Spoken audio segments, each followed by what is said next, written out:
समस्या इंसान के दिल से उठ रही है, उसका कोई बाहरी समाधान नहीं हो सकता। छाती के कैंसर को मुंह पर मेकअप करके नहीं हटाया जा सकता। कोई बात नहीं करना चाहता कि एमिशन हो किस कारण से रहा है, कि ज्यादातर एमिशन नीडलेस है, कि एमिशन का सबसे बड़ा ड्राइवर तो पॉपुलेशन ग्रोथ ही है, कि man is the unit of emission. लोग होंगे तो एमिट करेंगे, और आदमी में अज्ञान जितना ज्यादा होगा वो अपनी आबादी उतनी ज्यादा बढ़ाएगा। कोई नहीं बात कर रहा। अज्ञान दो तरीके से एमिशन करता है। पहला, मैं खुद एमिट करूंगा, और दूसरा, मैं बच्चे पैदा करूंगा।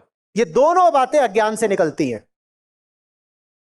जहां अज्ञान होगा वहां जबरदस्त कामनाएं होंगी। वो कामनाएं पहले तो तुमसे एमिशन कराएंगी, और फिर उन्हीं कामनाओं के कारण तुम और बच्चे पैदा करोगे जो कि खुद एमिशन करेंगे, फिर वो बच्चे पैदा करेंगे जो और करेंगे।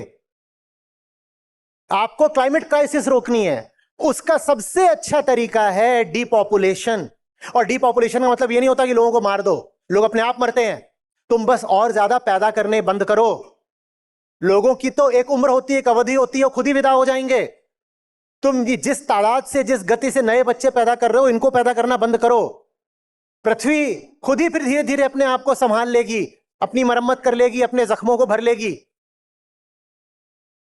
लेकिन हम अपने आप को धोखा देने में लगे हुए हैं। हम लाए हैं इको फ्रेंडली टेक्नोलॉजीज, ये लाए हैं, वो लाए हैं।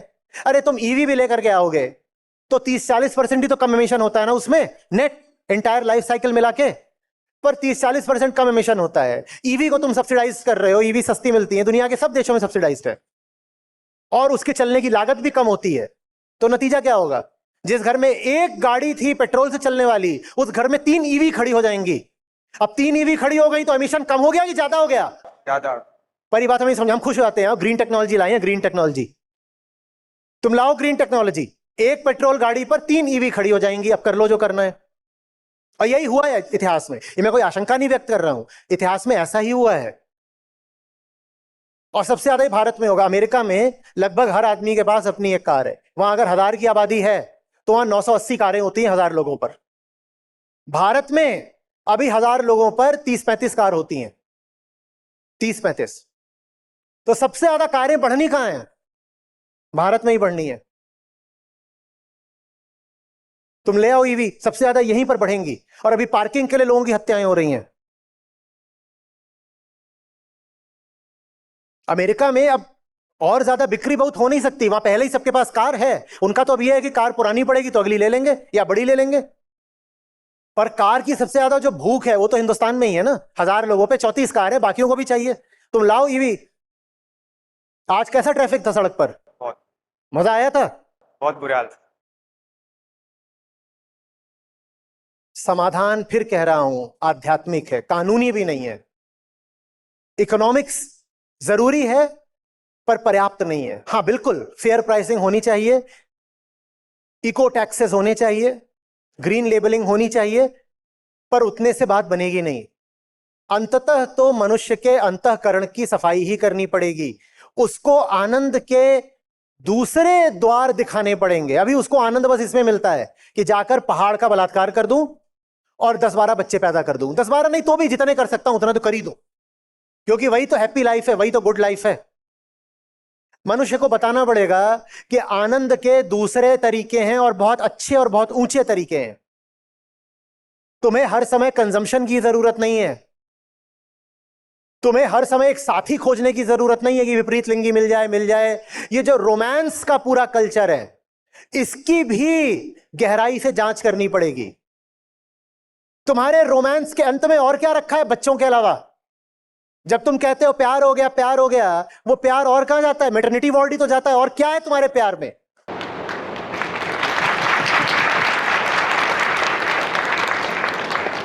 प्रेम को भी पुनर्परिभाषित करना पड़ेगा कि प्रेम वास्तव में क्या है। और जो प्रेम सचमुच है वो मानवता को सीखना पड़ेगा, तभी ये पृथ्वी बचेगी। प्रेम ही है जो पृथ्वी को बचा सकता है, पर वो वाला प्रेम नहीं कि I love the hills, they are good for booze and girls, वो वाला प्रेम नहीं। आई लव द हिल्स वाला प्रेम नहीं। वो प्रेम जो किसी कबीर ने, किसी बुल्ले शाह ने सिखाया है। वो प्रेम जब इंसानियत सीखेगी तो शायद बच पाए, नहीं तो कुछ नहीं है, कुछ नहीं है। हमने जिस गति से अनुमान लगाया था उससे कहीं ज्यादा तीव्र गति से हम बर्बाद हो रहे हैं। हमने कहा था ऑपरेशन 2030, अभी साल भर भी नहीं बीता है, वो नाम बेढंगा लगने लगा है, क्योंकि जितनी आशंका थी कि कार्बन लेवल 2030 में होगा, वो 2028 में होने जा रहा है। हम अपने विनाश की ओर सिर्फ बढ़ नहीं रहे हैं, एक्सिलरेट कर रहे हैं अपनी नई थार में। और जानते हो हम किससे चुरा रहे हैं? हमने कहा हम पृथ्वी से चुरा रहे हैं, हमने कहा हम पशुओं से चुरा रहे हैं। दिल थामो, और बताता हूं किससे चुरा रहे हैं। हम अपने बच्चों से चुरा रहे हैं, हम उनके भविष्य से चुरा रहे हैं। और लानत भेजेंगी तुम्हारी औलादें तुम पर कि हमारे हिस्से का भी खा गए हमारे मां बाप, और हमारे लिए एक बिल्कुल जलती हुई तबाह बंजर पृथ्वी छोड़कर गए हैं। हम अपने अतीत का तो खा ही रहे हैं, अपनी विरासत का तो खा ही रहे हैं, हम अपने भविष्य से भी उधार ले लेकर खा रहे हैं। हम भूत और भविष्य दोनों को खा रहे हैं। हमने अपने बच्चों का हिस्सा भी खा लिया। हम ऐसे लोग हैं और चेत नहीं रहे हैं। आत्मविश्वास हमें पूरा है, ग्रीन टेक्नोलॉजी लाएंगे साहब, ग्रीन टेक्नोलॉजी से हो जाएगा। नई नई मशीनें इजाद कर रहे हैं, हम एटमॉस्फेयर में जो कार्बन है उसको वापस सक कर लेंगे। पूरी संस्कृति को सुधार की जरूरत है। वो सब चीजें जो आपको दिख रहा है बर्बादी की हैं, उस पर खुश होना और बधाइयां देना बंद करो, उस पर शोक संदेश दिया करो। अभी वहां चले जाओ थोड़ा सा आगे शिवपुरी की ओर, वहां प्री वेडिंग फोटोशूट चल रहा है, उनको सांत्वनाएं दे के आओ, कॉन्डोलेंसेस, आपके साथ बहुत गलत हो गया। और ईश्वर भी आपके अहंकार को शांति नहीं दे सकता। बधाई क्या दे रहे हो? ये शोक की घटना है, और वो दोनों मूर्ख हैं, महामूर्ख हैं। तुम्हें क्या लग रहा है वो ब्याह कर क्या करने वाले हैं? एक दूसरे को मुक्ति देने वाले हैं? नहीं, वो एक दूसरे को काट खाने वाले हैं। और तुम जाके कहोगे हेलो कॉन्ग्रेचुलेशंस, और उसके बाद कहोगे तुम गीता छात्र हो। गीता ने तुम्हें यह सिखाया है, झूठ को प्रोत्साहन देना, बर्बादी पर बधाई देना। एक एक बात बदलने की जरूरत है। जो कुछ जैसा अतीत में चला है, अगर उसको चलने दोगे तो जो हो रहा है वो वैसा ही चलेगा जैसा चल रहा है। तुम्हें सब कुछ बदलना पड़ेगा। रुके किस लिए हुए हो? समय नहीं है।